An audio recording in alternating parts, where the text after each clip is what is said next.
बिस्मिल्लाहिर्रहमानिर्रहीम। अस्सलाम वालेकुम, मैं हूं सफिया खान। शामिल करते हैं हेडलाइंस। तुमको सिर्फ ड्रामा करना है, गाना गाना है तो गाओ। आसिफ अली जरदारी की कश्मोर में दबंगगिरी। तरक्की लाने वालों के साथ एस्टेब्लिशमेंट ने अच्छा नहीं किया। आसिफ जरदारी बोले, हम किसी से डरते नहीं हैं, हमें जितना काटेंगे जितना मारेंगे हम और बढ़ेंगे।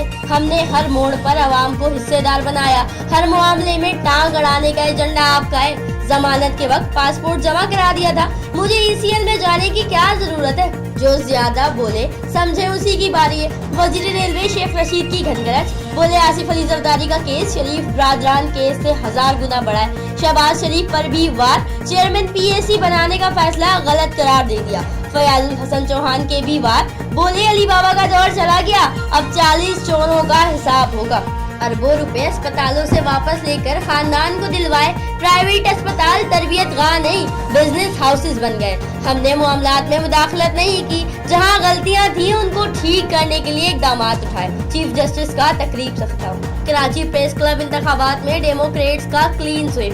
सदर के लिए उम्मीदवार इम्तियाज खान फारान 671, नायब सदर 894, अरमान साबिर 925 वोट लेकर जनरल सेक्रेटरी मुंतखब। गीदड़ और गिद्ध सिंध फतह करने के ख्वाब ना देखें। वजीर बल्दियात सईद गनी ने मुखालिफिन को खबरदार कर दिया। बोले, सिंध की आवाम अपने मैंडेट की हिफाजत करना जानते हैं। सिंध असम्बली में पीपल्स पार्टी के 99 अरकान के साथ तगड़ी पोजीशन। 18वीं तरमीम के बाद जियालों के लिए बगावत करना आसान नहीं रहा। मुल्क को दहशतगर्दी से महफूज रखने के लिए पाक फौज का बड़ा मिशन। मगरबी सरहद पर बाड़ लगाने का तरजीही मरहला मुकम्मल।